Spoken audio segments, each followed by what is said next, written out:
لما نبص على الرياضيين اللي بيلعبوا في بطوله ويجي لهم اصابه ويجوا بعد شهرين ثلاثه تلاقيهم رجعوا يتدربوا تاني ويخشوا البطوله اللي بعدها ومش بعيد ياخدوا مركز اول. لما سالوهم عن السبب اللي ورا الموضوع دوت الاجابه كانت ان هم ما عندهمش وقت.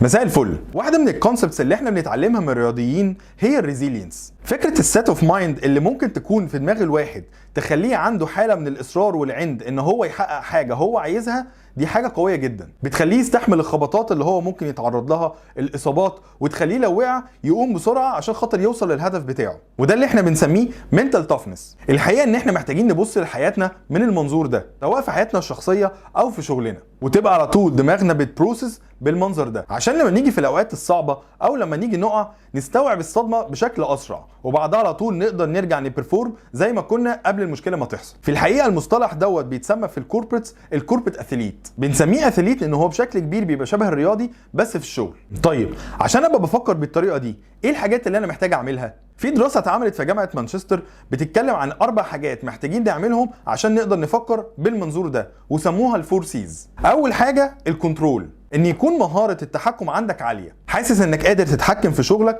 وقادر على التأثير في بيئة العمل اللي انت شغال فيها. وطبعا ده من حيث التأقلم او ان انت قادر تقعد تشتغل في بيئة العمل دي. وفي الاوقات الصعبة او لما بيبقى عندنا مالتيبل تاسكس هتقدر تخلص الحاجات اللي وراك بشكل اسرع. تاني حاجة الكوميتمنت، وهي قدرة الشخص على تنفيذ المهمة اللي مطلوبة منه بنجاح على الرغم من كل المشاكل اللي ممكن يكون بيعدي بيها. الشخص ده بيبقى قادر على تسجيل اعلى مستوى من الاداء، وقادر كمان على التعامل مع الامور وتحقيقها في الاوقات المطلوبة منه. تالت حاجة اللي تشالنج، وهي الناس اللي بتشوف المشاكل والتغيير فرصة جديدة عشان يتطور وينمو. هتلاقيهم بيدوروا على التحدي الجديد بنشاط، وبيعتبروا المشاكل اللي ممكن تواجههم ان هي فرصة جديدة للتعلم. رابع حاجة الكونفيدنس، انك تكون واثق من الكابابيلتيز بتاعتك، عندك سيلف اويرنس عالي وعارف امكانياتك وقدراتك، وقادر توظف الحاجات ديت بشكل كبير في الشغل بتاعك. وتكون كمان فاهم كويس ازاي هتخلص التاسك اللي عندك بنجاح حتى لو اللي حواليك شايفينها صعبه او مستحيله. الخلاصه انك عشان تقدر تبقى كوربريت اثليت لازم تهتم بالسيلف اويرنس بتاعك عن طريق التريننج او الديفلوبمنت، ان يكون عندك جولز واضحه شغال عليها، واهم حاجه ان يكون عندك قابليه عاليه للتعامل مع التغيير. ده بجانب طبعا انك تكون بتعرف تتعامل مع المشاكل اللي بتواجهها. ونشوفكم الحلقه الجايه.